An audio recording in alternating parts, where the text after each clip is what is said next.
No hay ruta tan histórica como el Camino del Norte, la primera senda que tomaron los peregrinos desde cualquier rincón de la cristiandad para alcanzar aquel descampado de Iria Flavia, donde el rey Astur, Alfonso II, que fue el primer peregrino, mandó levantar una pequeña iglesia de piedra y barro. De ella nacerían prodigios, y el fabuloso románico de piedra de Santiago sería solo el menor de ellos. Porque el mayor prodigio es hacer este camino de la costa, una de las más emocionantes rutas que ha recorrido el hombre, entre la montaña y el mar. El verde de los prados se funde con el azul y en la calima se pierden los sueños. Aunque es este el mejor lugar para volver a encontrarlos, basta entrar en cualquier pequeña aldea marinera y perderse en sus calles o en los ojos de sus gentes para encontrar cualquier cosa que se busque, incluso a uno mismo.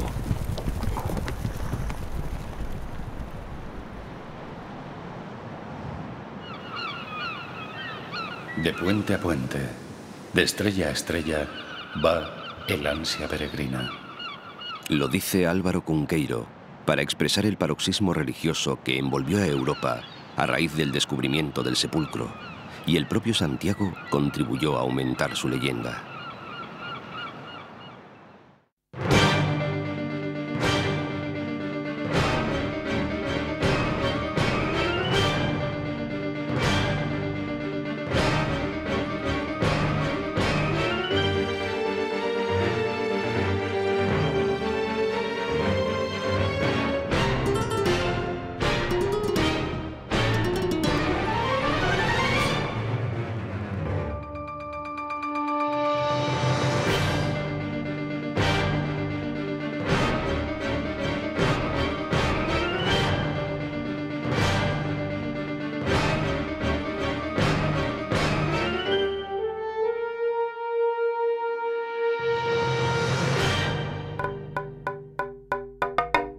Un camino es ante todo una voz, como la de Pío Baroja cuando evoca su tierra vasca. El País Vasco no guarda grandes monumentos históricos, arquitecturas majestuosas, sorprendentes, ni memorias de sucesos de un pasado más o menos sensacional. Su herencia es humilde, pero sutil y penetrante para rendir la admiración de las gentes sensibles, y la conserva en el cuadro primitivo que es su paisaje risueño, escenario adecuado para que brillen las costumbres de una raza que ha conservado durante mucho tiempo el hermetismo ancestral de sus costumbres y de su lenguaje.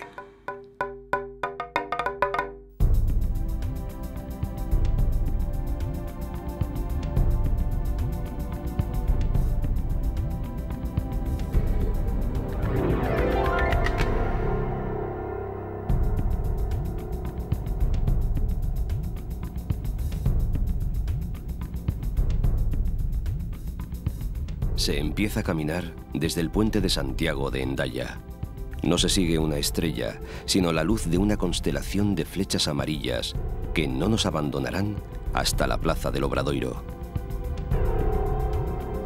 Atravesando Irún, se hace camino.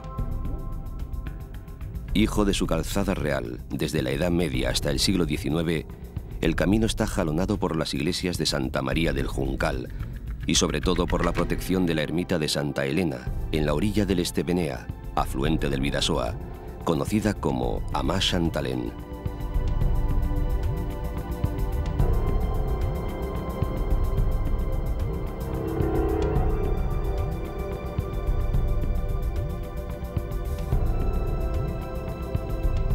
Hondarribia, que puede traducirse al castellano como vado de arena, ha pagado caro su privilegio de ser el acceso más septentrional de la península.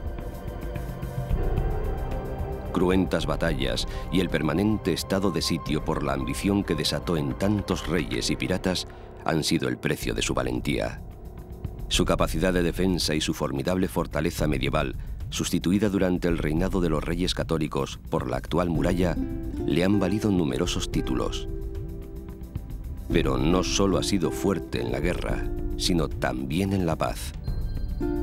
Supo ser próspero puerto comercial, desde donde se embarcaban trigo, metales y vino de Castilla y Navarra, con destino a Flandes y otros puertos europeos. y su cofradía de mareantes de San Pedro se cubrió de gloria en la espectacular pesca de la ballena.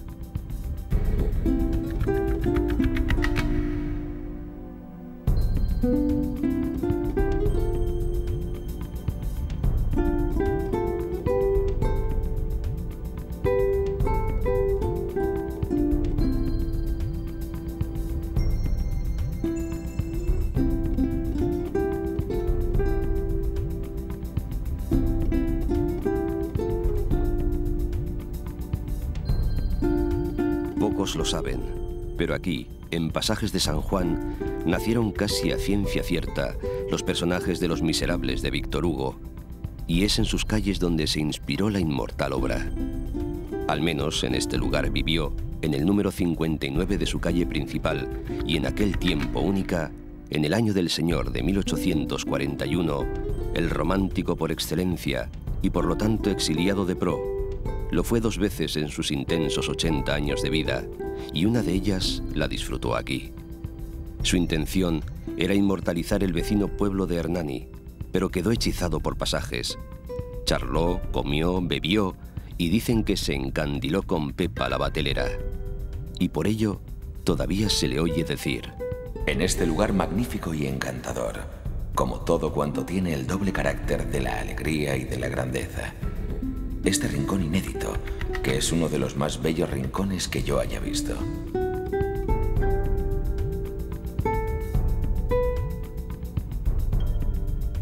Pasajes hay hasta 4, pero cada uno es único. En el Pasalla de San Pedro, en la calle que recuerda al mismo santo, está la casa natal del almirante Blas de Lezo, aquel valiente marino que iba perdiendo en cada batalla diferentes partes de su cuerpo, sin perder jamás su valor. Entre los combates navales en los que participó, destaca la heroica defensa de los puertos americanos contra la flota británica. Y de aquí es también Francisco Rabanea Cuervo, nada menos que Paco Rabán.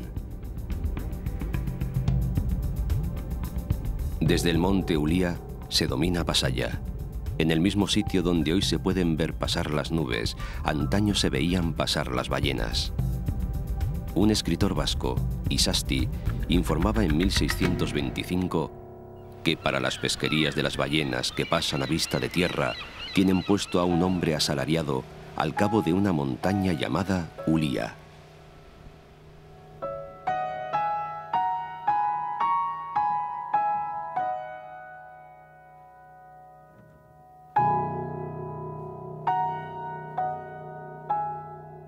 San Sebastián fue el nombre que los peregrinos que iban a Santiago supieron darle a la hermosa Easo u Oyarso, como se llamaba en la antigüedad esta ciudad.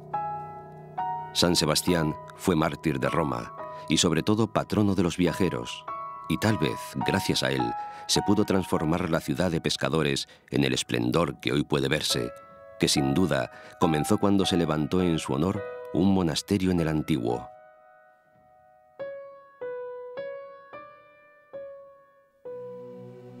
Hubo también hostal de peregrinos junto al Urumea, muralla que resguardaba la vieja Puebla, que es hoy la parte vieja, el puerto y fortaleza en el Urgul.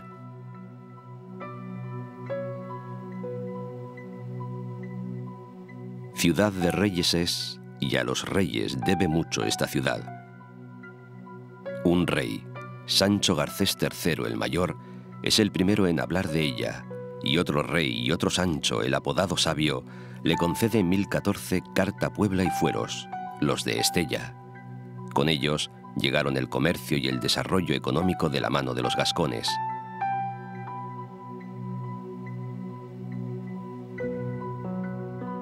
Con el rey Juan II en pleno renacimiento, comienza a construirse el puerto.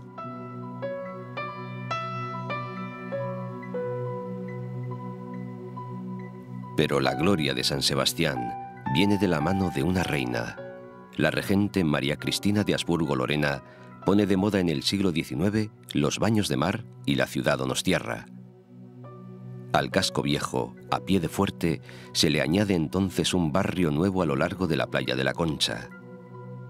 Las elegantes acuden aquí en busca de un sol que no queme sus pieles ni sus almas, y elegancia y alma es lo que Donosti ofrece siempre al viajero.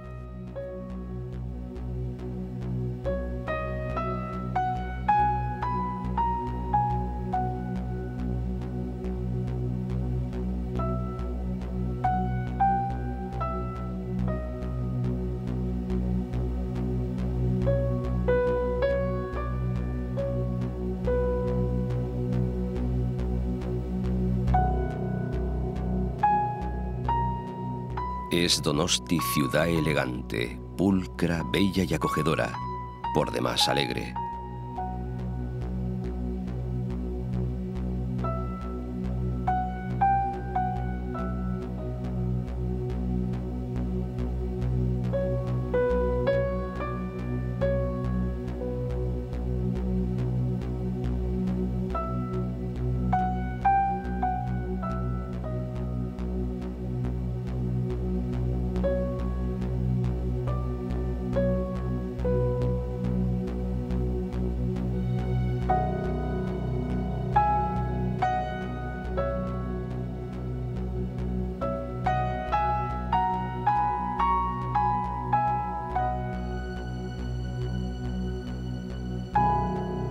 Cada verano se celebra la Semana Grande, pero todas las semanas son grandes en la perla del Cantábrico. Como si el Urumea fuera un afluente lejano del Mississippi y la ciudad una Nueva Orleans estilizada, esta es una de las patrias del jazz, o al menos un lugar donde su sonido traspasa el corazón. Y puede haber más estrellas en la alfombra del nuevo Kursaal que en el cielo nublado de San Sebastián, y seguro que tantas y hasta mejores que en Hollywood, cuando llega el Festival de Cine y los placeres del otoño se aproximan.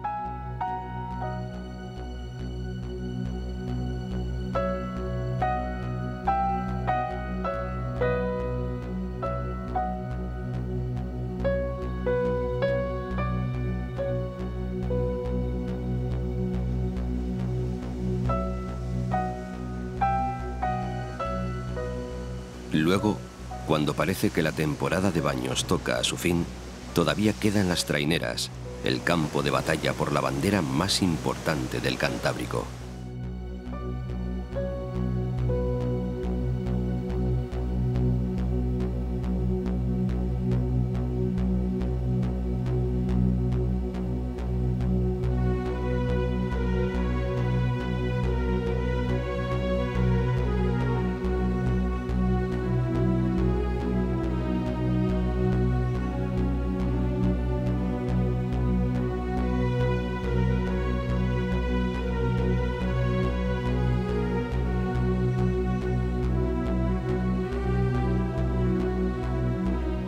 Y siempre los placeres de la buena cuchara se unirán aquí a los de la buena crianza, pues San Sebastián no solo es un lugar para comer y vivir bien, sino sobre todo para soñar mejor.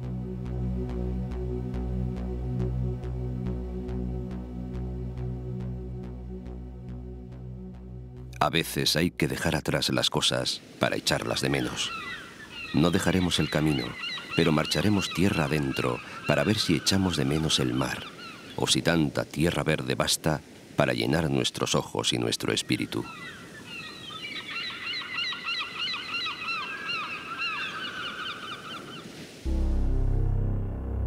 El Oria es un río hermafrodita, pues nace macho y se convierte en ría, y entonces se enamora de Orio, un pueblo pesquero singular. Quizás el único pueblo pesquero que no tiene lo que suele llamarse puerto. Antes de que la ría que fue río se convierta en agua de mar en la playa, Orio se dibuja verde y azul, aunque su verdadero color sea el amarillo de su trainera que le dio fama internacional. Y fama tenía entre los peregrinos el servicio de barcas que les ofrecían gratis, por su buen corazón, los de Orio.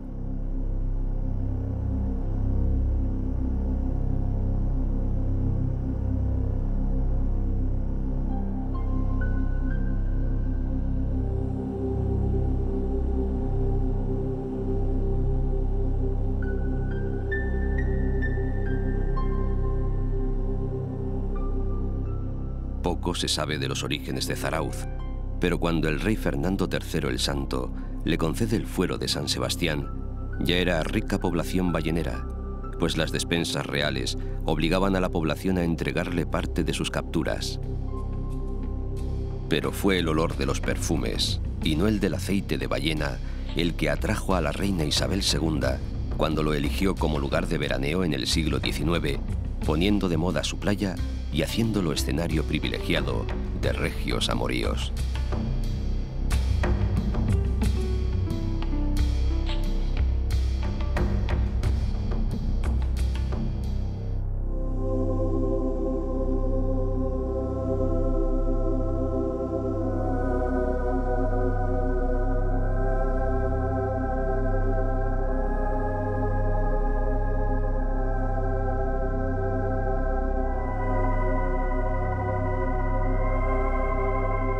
Guetaria, madre de hijos ilustres, fue patria chica de hombres tan distintos en todo, pero iguales en su fama universal, como Juan Sebastián Elcano, el primer marino que dio la vuelta al mundo y que no ha abandonado del todo su pueblo. Hoy vigila estas costas desde el cuerpo de roca que le creó el escultor Víctor Macho.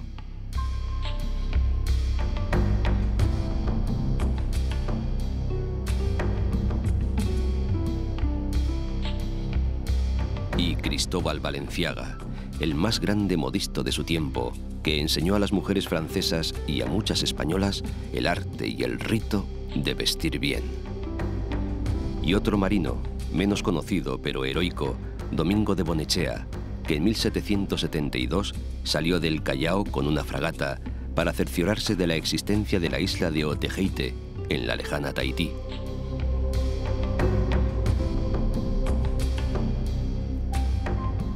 Hay descreídos que aseguran que la madre de Guetaria es solo la ballena y su enemigo el arpón, que no por nada pueden verse aún hoy en día en su escudo, recordando cómo nació Guetaria como pueblo de pescadores, azote de cetáceos y dotado de fueros y muralla por el rey Alfonso VIII de Castilla.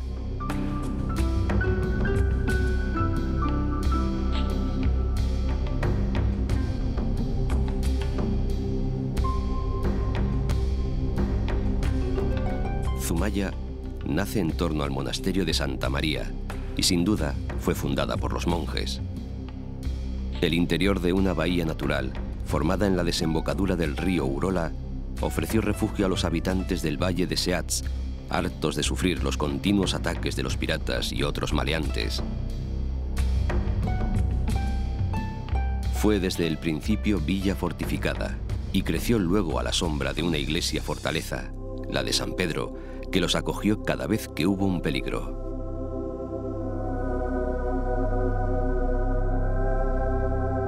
En el siglo XVI, según los historiadores, el barco de pasaje que unía la villa con la ermita de Santiago era una de las fuentes más notables de ingresos de Zumaya. Tan importante era ya el número de peregrinos que iban a Compostela. La ermita siempre ha sido un tesoro para el pueblo, puesto que más tarde se convirtió en estudio de Zuloaga y hoy es museo donde se guardan sus obras y la ingente colección que recopiló a lo largo de su vida.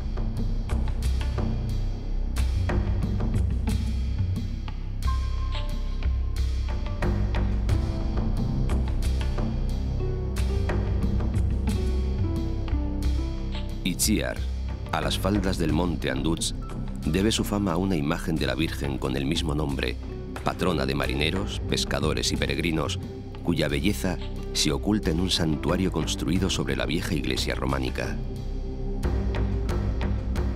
Los mismos pobladores de Itziar fundaron Deva, pueblo ballenero que luego abandonó la pesca como principal sustento para acoger las ferrerías, el comercio de lanas y otras especies que enriquecieron su puerto.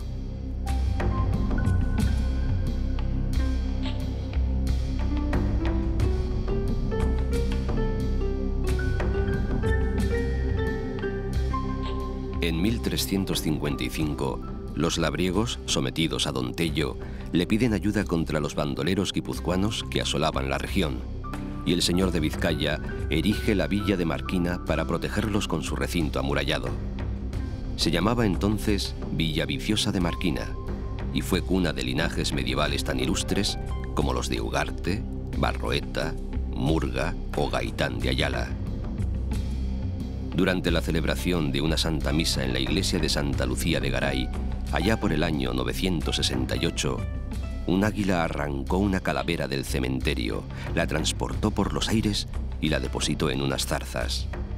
El portento dio lugar a otro portento, la colegiata de Cenarruza, que en el camino sigue, erigida para celebrar este hecho considerado señal divina.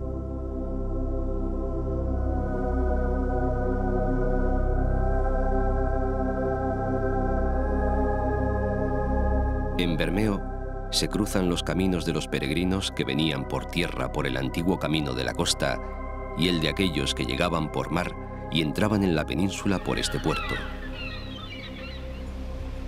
Se dice que el lugar ya fue usado por los romanos, pero lo cierto es que fue en 1236 cuando don Lope Díaz de Haro fundó la villa con su propio fuero.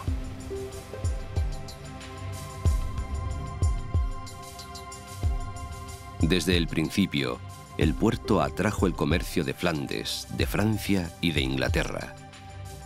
Comerciaban con una de las mercancías más valiosas de la época, la lana castellana, que llegaba desde la meseta por la ruta de Balmaseda.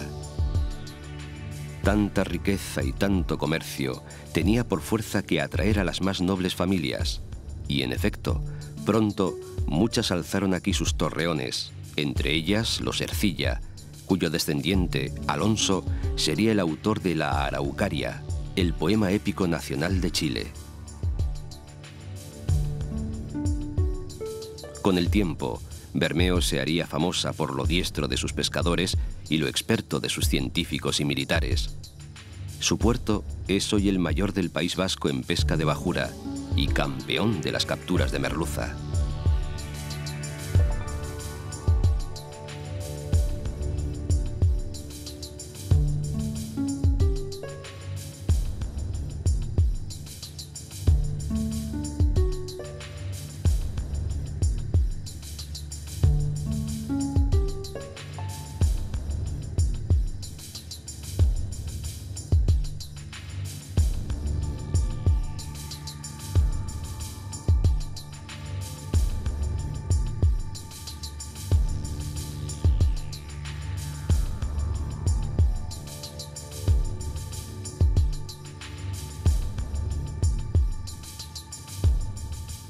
A Bermeo le guarda las espaldas el monte Soyuve y le mira a los ojos la misteriosa isla de Ízaro. Antiguamente existía en ella un monasterio con fama de piadoso. Pero no hay regla sin excepción, y la excepción a la virtud de los buenos frailes de Ízaro daría origen a una trágica leyenda.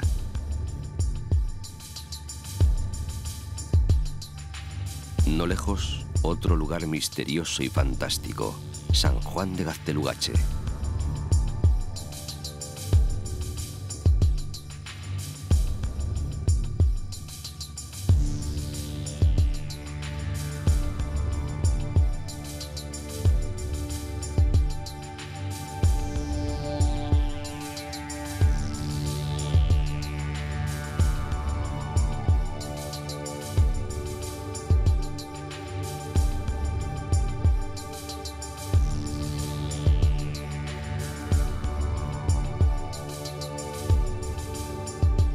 Aparecen pronto las coquetas casas de Mundaca, a escasos 3 kilómetros de Bermeo y con la proa hacia Guernica.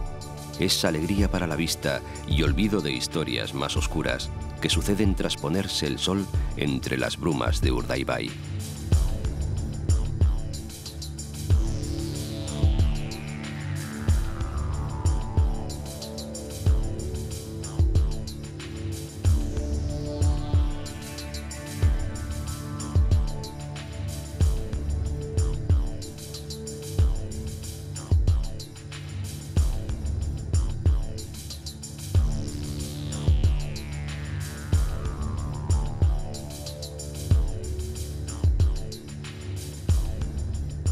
Urdaibai, reserva de la biosfera desde 1993, refugio de las aves y de los corazones, reino de la niebla y de la nostalgia. Urdaibai, poema de cielo y nubes, eternidad de lo vivido.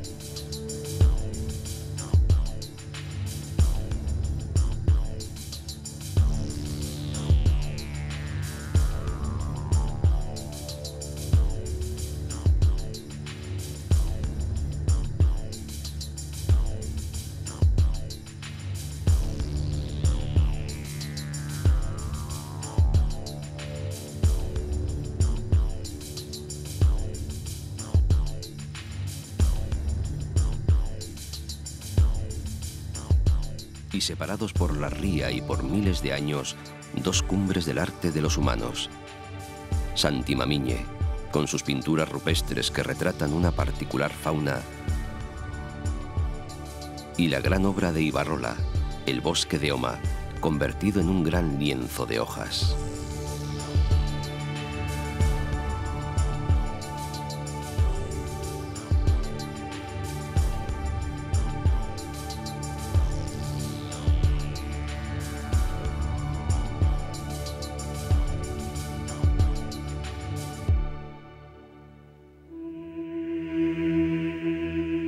Gernikako arbola, dabe de inkatua, Euskaldunen artean guztiz maitatua.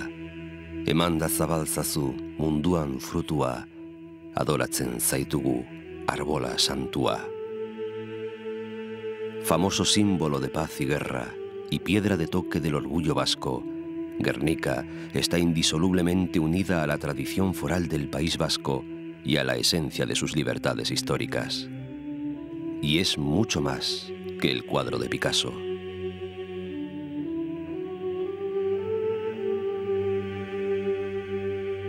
En Guernica se mantiene vivo el recuerdo de aquel triste día, lunes 26 de abril de 1937, Guerra Civil Española, cuando el pueblo fue arrasado por las bombas de la Legión Cóndor. Hitler probaba en España sus nuevas armas, que luego habían de servirle en el transcurso de la Segunda Guerra Mundial. El mundo se impresionaría con el horror primero y luego con la belleza del cuadro de Picasso, que acabó regresando a España, igual que la paz y la democracia.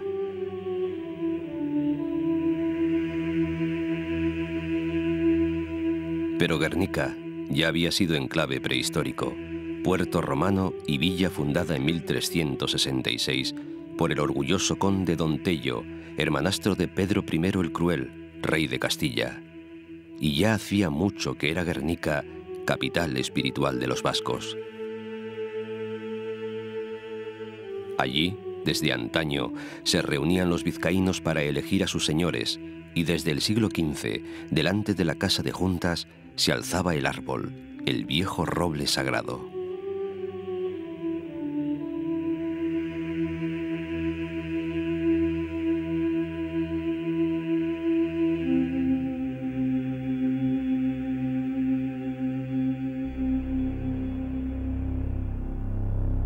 Y luego, por el camino viejo, por el camino real, pasamos bosques, lomas, caseríos e historia para llegar a la ciudad grande, Bilbao.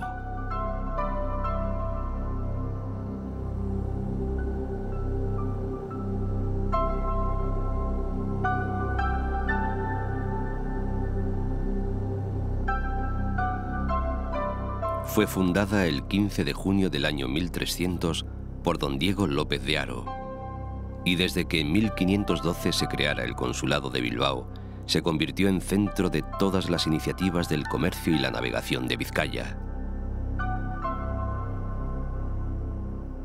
Bilbao es grande por su extensión y por sus habitantes, pero lo que la hace verdaderamente grande son su historia y sus recuerdos. Bernardo Achaga habla de su columna vertebral, el Nervión. Bilbao es la ría. Ese es su centro, el lugar del que parte su respiración. Es la que lleva el mar hasta la ciudad. Cuando te levantas, la marea está baja, y cuando te acuestas, la marea está alta. Es como si la ciudad estuviera respirando, siempre viva. El mar no está, es una ausencia, pero así tiene más encanto.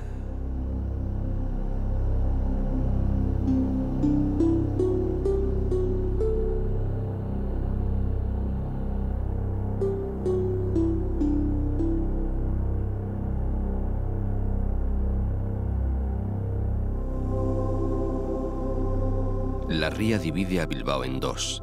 A la derecha el casco viejo, a la izquierda el ensanche.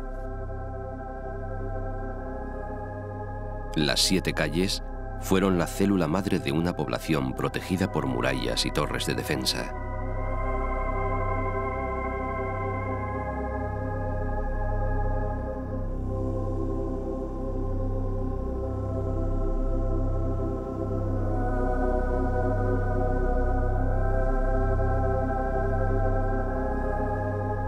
Después, los urbanistas trazaron con escuadra y lápiz el ensanche sobre los viejos límites señoriales, terrenos del otro lado del río, que ni siquiera eran Bilbao.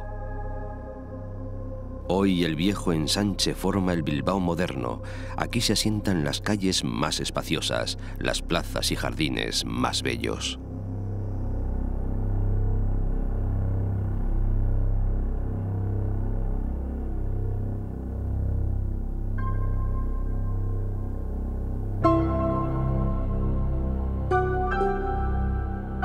La ciudad no se crea ni se destruye, solo se transforma y recientemente ha mudado de piel y se presenta con cutis renovado y fuerza antigua ante los milenios venideros.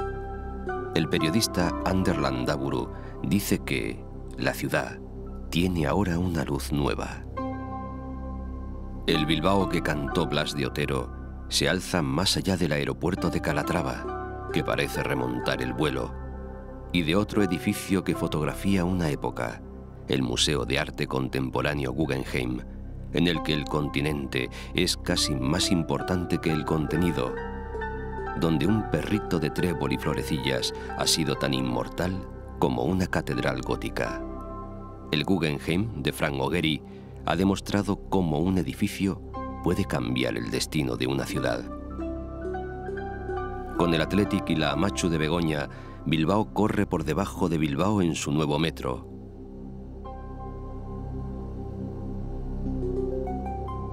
Y galopa por la superficie con sus nuevos tranvías, escaparate en marcha de la ciudad nueva y vieja.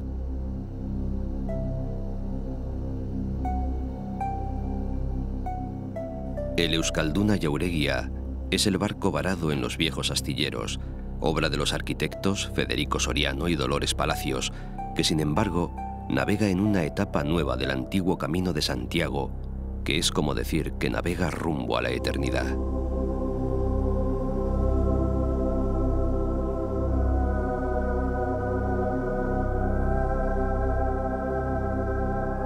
En la Catedral de Santiago, donde los primeros turistas europeos eran recibidos con tanto agasajo como hoy se recibe en Bilbao al visitante, se retoma la marcha.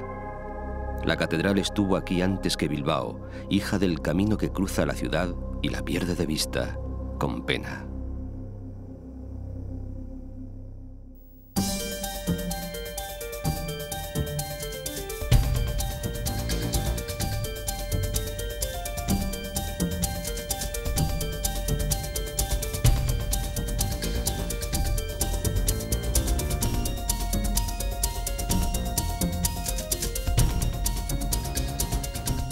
Hay que llegar a Baracaldo buscando, como el célebre Samaniego, la paz de espíritu, aunque algunos acusan al fabulista de haber llegado huyendo de la Inquisición. Baracaldo era llamado desierto porque en el siglo XVIII los carmelitas descalzos fundaron aquí un monasterio y para la orden cada monasterio era un desierto. Aunque comenzó siendo un caserío en la punta de la desembocadura del río Galindo, pronto florecerían las ferrerías en una comarca de huertas y jardines. El pueblo buscaba su destino y lo encontró en la fábrica de Nuestra Señora del Carmen, donde comienza la historia de los Altos Hornos de Vizcaya. Por Sestao siguió creciendo la industria del hierro y el tesón. La prosperidad comercial se asentó en Portugalete desde antiguo. Caravanas de mulas con lana castellana traían los vellones para ser embarcados en galeones con destino a Inglaterra y Flandes. No hay en el mundo puente colgante más elegante que el de Bilbao. Así presume, con la acreditada modestia bilbaína, la copla popular al hablar del puente de Vizcaya, con el que se alcanza Santurtzi, Portuaria y Fabril, y sin perder de vista Guecho, Las Arenas, Neguri y Algorta, abiertas al mar y a las modas que vienen de París.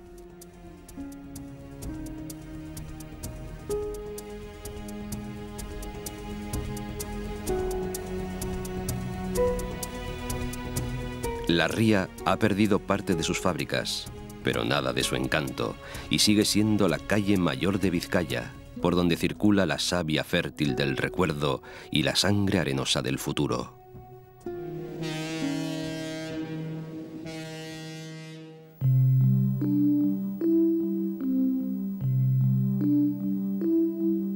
Va quedando atrás la noble tierra de los vascones, pero el camino no tiene tiempo para nostalgias, ni siquiera cuando atraviese la playa de la Arena o Musquis, con su castillo de los Muñatones que recuerda las guerras de los banderizos. Ni cuando se alcanza el Haya, último pueblo de Vizcaya, se da al alma un respiro de tanta belleza y de tanto caminar. Por verdes colinas y viejas minas, Cantabria toma el relevo del País Vasco.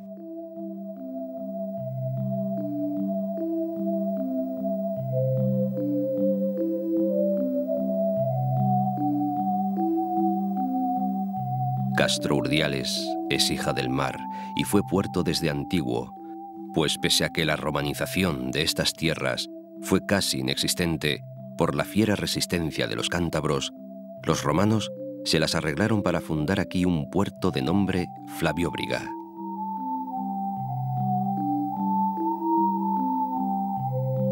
Pero fue sobre todo como salida al mar del reino de Castilla que Castro se convirtió en villa de importancia. Desde que el rey Alfonso VIII le concedió privilegios, creció en el comercio con Flandes, Francia e Inglaterra. Y desde aquí se proveyó de salazones las mesas monacales, los hospitales y los hogares burgaleses para que pudiesen, como buenos cristianos, guardar la vigilia de los viernes, aquellos que vivían lejos del mar y del buen pescado. Si Castro le es fiel al mar, el mar siempre le ha sido fiel a Castro.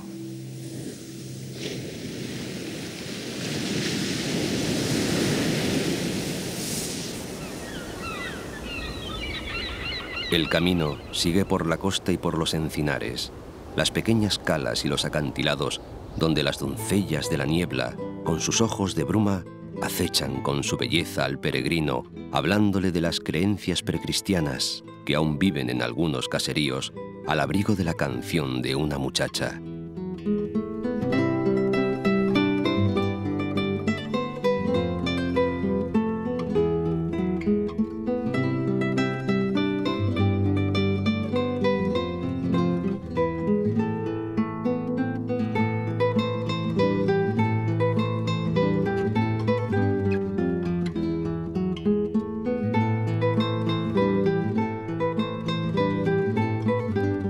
Desde Laredo se fueron las princesas de Castilla a casar con reyes extranjeros, y fue Laredo lo último que vieron de su querida tierra castellana. Y como si Laredo no quisiera ser solo lugar de despedidas, sino también de venturosas llegadas, el 26 de septiembre de 1556 es el hijo de Juana, el emperador Carlos V, quien llega a bordo del navío Espíritu Santo. Pero sigue la rueda de la vida y Felipe II desembarcará aquí, más tarde, tras presidir en Flandes las exequias de su padre. Porque Laredo, aunque nacido de un modesto asentamiento prehistórico que creció luego al amparo del monasterio de San Martín, siempre estuvo destinado a la fama internacional. En 1960 fue elegida por los reyes del celuloide, verdadera dinastía reinante en el siglo XX, para el rodaje de El Coloso de Rodas. A partir de este momento, fue imparable el aflujo de los turistas franceses que sustituyeron a los antiguos peregrinos. Laredo conserva su pátina de pueblo de camino, y la iglesia de Santa María y el arrabal dan cuenta de los días soleados y olvidan los lluviosos, mientras la playa de la Salvé acoge a todos con benevolencia misericordiosa.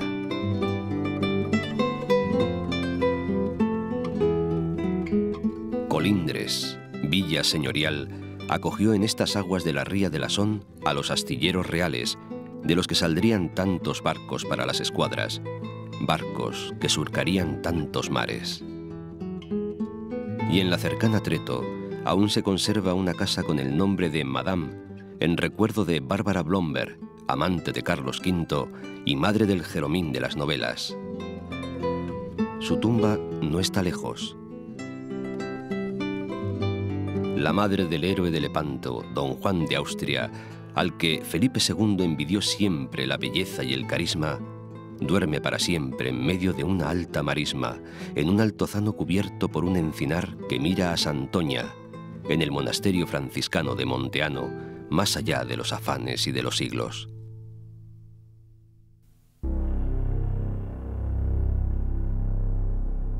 Santoña, puerto romano, es hija del mar, como tantas poblaciones de la costa, pero hija predilecta.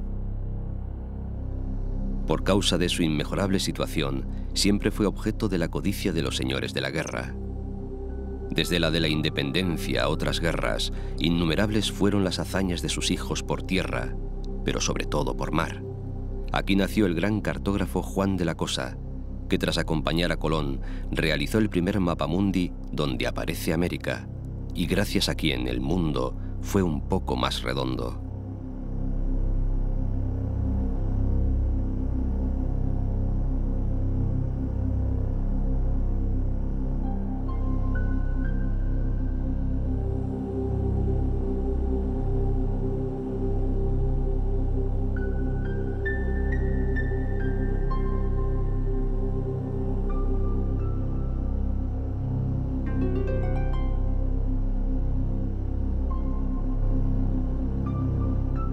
De la marisma de Santoña salen las ánades reales a vigilar los fuertes de San Martín y San Carlos para esperar a un enemigo que ya no llegará.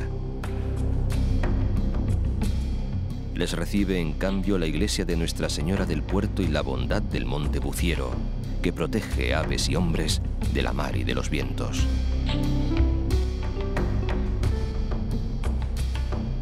No se sabe a ciencia cierta dónde se construyó la Santa María, la más famosa de las tres carabelas, cuya propiedad se atribuye al ilustre santoñés, pero podría haber sido en los astilleros de Gama, en Escalante.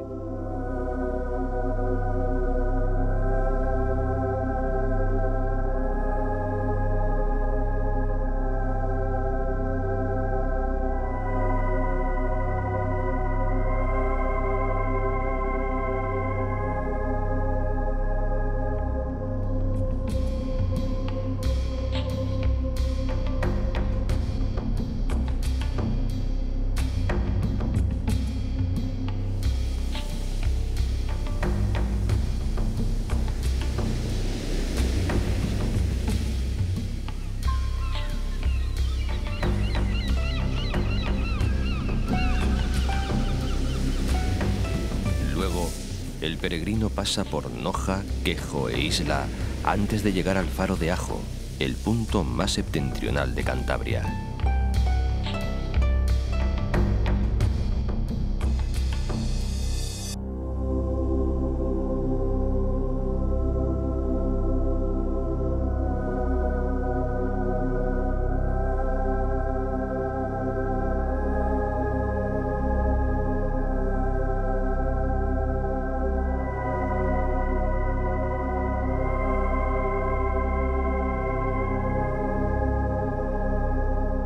Por Ribamontana al mar, se llega entre Agua Azul y Prado Verde a Pedreña. En su Real Club de Golf se formaron estrellas que brillarían en otros mares, como Ramón Sota y Severiano Ballesteros. Pero es la mar, la verdadera dueña de Pedreña, quien ha modelado los músculos de sus hombres, igual que los perfiles de su costa, a golpe de traineras y de oleaje.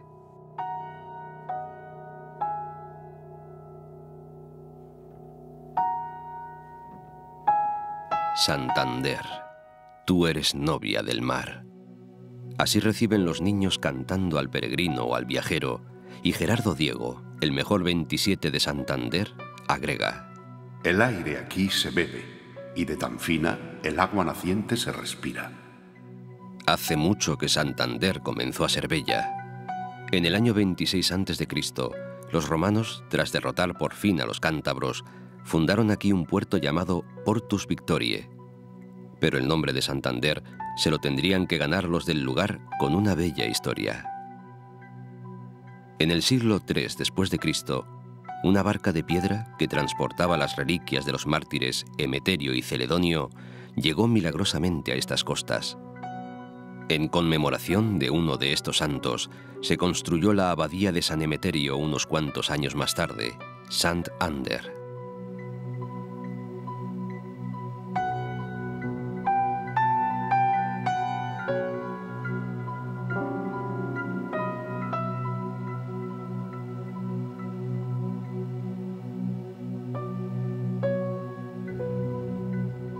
En el siglo XIX, y con la popularidad de los llamados baños de ola, el barrio de El Sardinero crece en extensión y elegancia, y la antigua villa pesquera se transforma en ciudad comercial y señorial.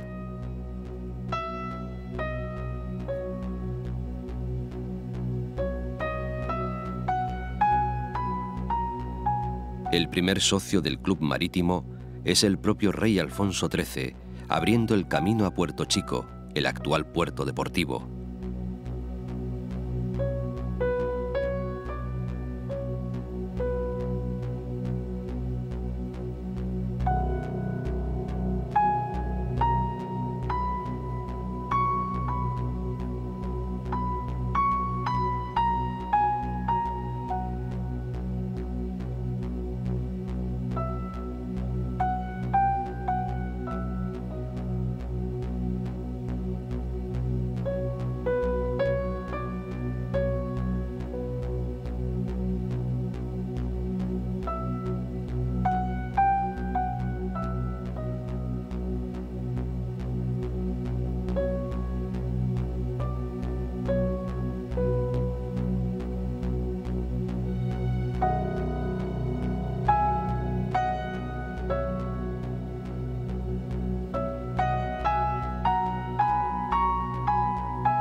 El Palacio de la Magdalena, sede de la Universidad Internacional Menéndez Pelayo, es una combinación de elementos arquitectónicos franceses e ingleses.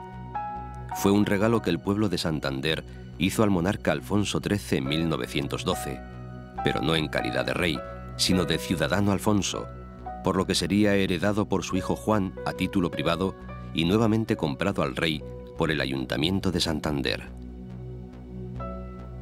Fue símbolo del esplendor que la monarquía trajo a los paseos de Pereda y Pérez Galdós y al Sardinero, que se convirtieron en paseo de la fama de una nobleza que podía presumir de haber ornado Santander con las más bellas mansiones, haciendo del veraneo del norte un sinónimo de buen gusto y elegancia.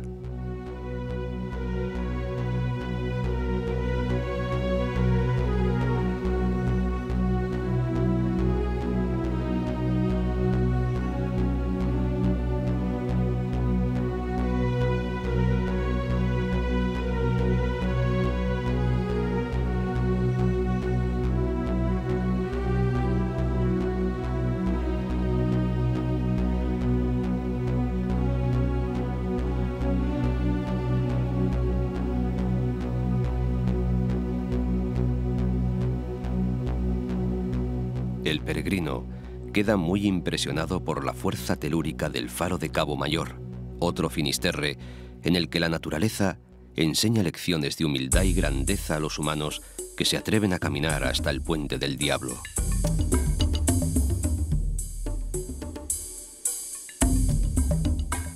El peregrino que ha recorrido las sendas verdes del norte no ha caminado en vano. Dice Paulo Coelho en su Peregrino a Compostela que no es necesario subir a una montaña para saber si es alta, pero este camino si hay que recorrerlo, con las piernas o con el corazón, porque no hay que perder el norte, y al norte hay un camino. Yo voy soñando caminos de la tarde, las colinas doradas, los verdes pinos y las encinas. ¿A dónde el camino irá? ¿A dónde el camino irá? Yo voy cantando viajero a lo largo del sendero.